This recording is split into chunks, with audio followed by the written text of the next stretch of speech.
Sutra 1.10 Abhava pratyaya alambana vrittihi nidra. Abhava means non-existence, a feeling of non-being, absence of awareness. Pratyaya means going towards conviction, trust, confidence, reliance, usage, knowledge, understanding, instrument, means, intellect. Alambana means support, abode, dependence on a prop, mental exercise to bring before one's thoughts the gross form of the eternal. Vrittihi means function, condition, thought wave. Nidra means sleep without dreams. Abhava pratyaya alambana vrittihi nidra. Sleep is the non-deliberate absence of thought waves or knowledge. Dreamless sleep is an inert state of consciousness in which the sense of existence is not felt. Sleep is a state in which all activities of thought and feeling come to an end. In sleep, the senses of perception rest in the mind in the consciousness, and the consciousness in the being. Sleep is of three types. If one feels heavy and dull after sleep, that sleep has been tamasic. Disturbed sleep is rajasic. Sleep that brings lightness, brightness, and freshness is sattvic. In the states of correct knowledge, perverse knowledge, fanciful knowledge, and knowledge born of memory, one is awake. Mind and consciousness are drawn by the senses into contact with external objects.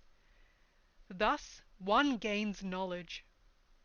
In deep sleep, these four types of knowledge are absent.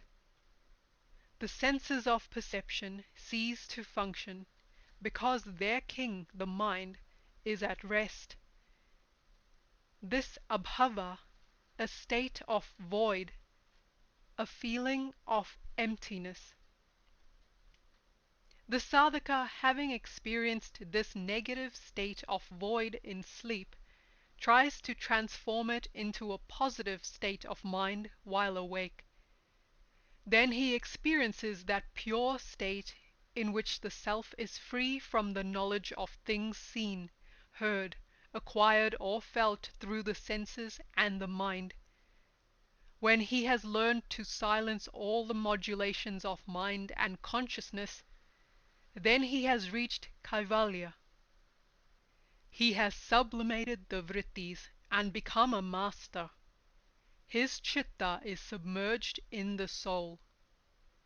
Sleep gives one a glimpse of the seer, but only indistinctly because the light of discrimination, viveka, is clouded. Simulation of this state of sleep, when one is awake and aware, is samadhi, wherein the seer witnesses his own form. Sutra 1.11 Anubhuta Vissaya Sampramosa Smritihi. Anubhuta means perceived, apprehended, experienced, knowledge, derived from direct perception, inference and comparison, verbal knowledge.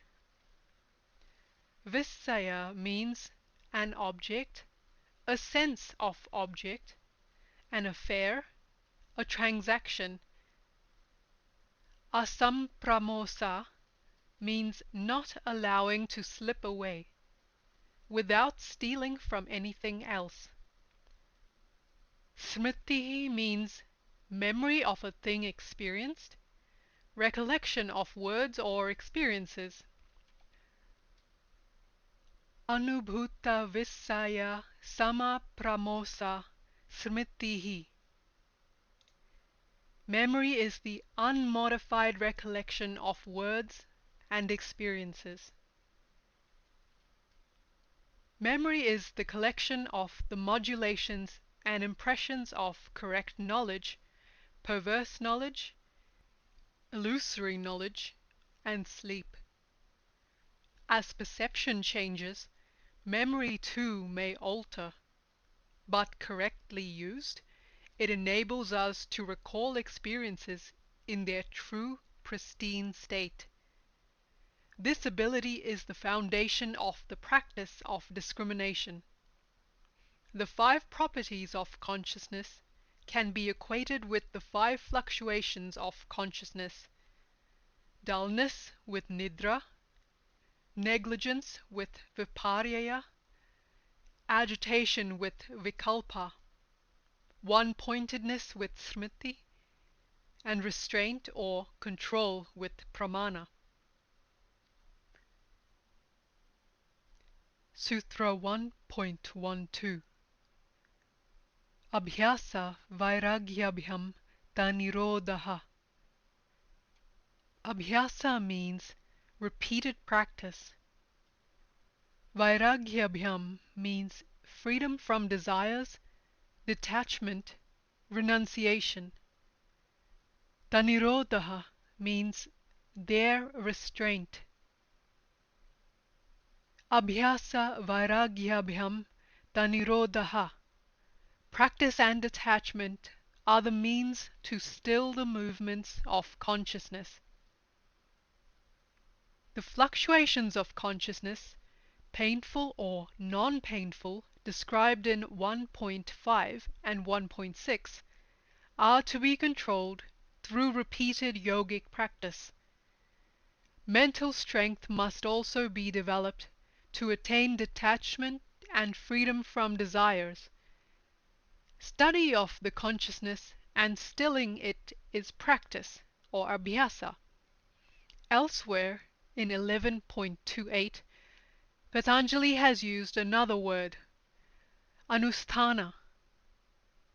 Abhyasa conveys the sense of mechanical repetition, whereas anusthana implies devotion, dedication, a religious attitude. Repeated effort made with thorough understanding of the art and philosophy of yoga, and with perfect communion of body, mind, and soul, is not a mechanical practice, but a religious and spiritual one. Practice is the positive aspect of yoga. Detachment or renunciation, that's vairagya, the negative. The two balance each other like day and night, inhalation and exhalation.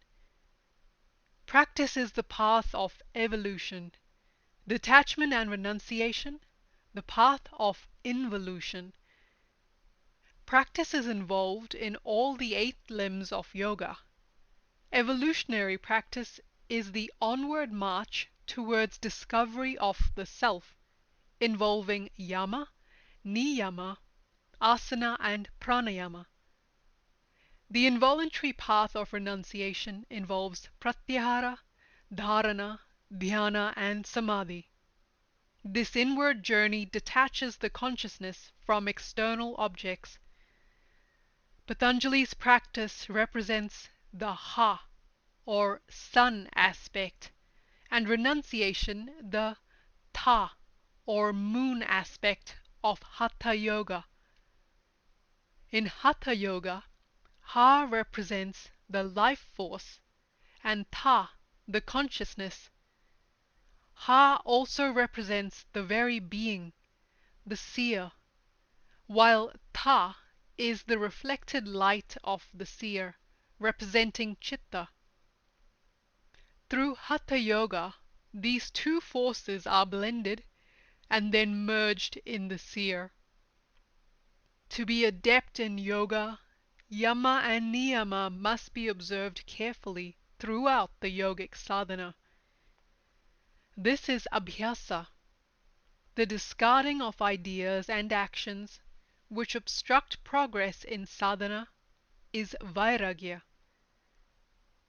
As we know, consciousness becomes involved with the objects seen and identifies with them, drawing the seer with it. Then the seer becomes subordinate to the oscillating mind. The 8 aspects of yoga described in 11.29 are given to us as a means to stop the wavering of the intelligence and to learn correct understanding. Although the first 4 relate to practice and the others to renunciation, practice and renunciation are interdependent and equally important. Without restraint, the forces generated by practice would spin out of control and could destroy the sadhaka. At the higher levels, vairagya without abhyasa could lead to stagnation and inner decay. The first 4 aspects are considered a building up process, and the last 4 one of inner consolidation. Once our initial tamasic nature moves towards a dynamic state, restraint becomes necessary for our own inner security. Vairagya is a practice through which the sadhaka learns to be free from desires and passions, and to cultivate non-attachment to things which hinder his pursuit of union with the soul. The disciplines which are to be followed are explained in the succeeding sutras.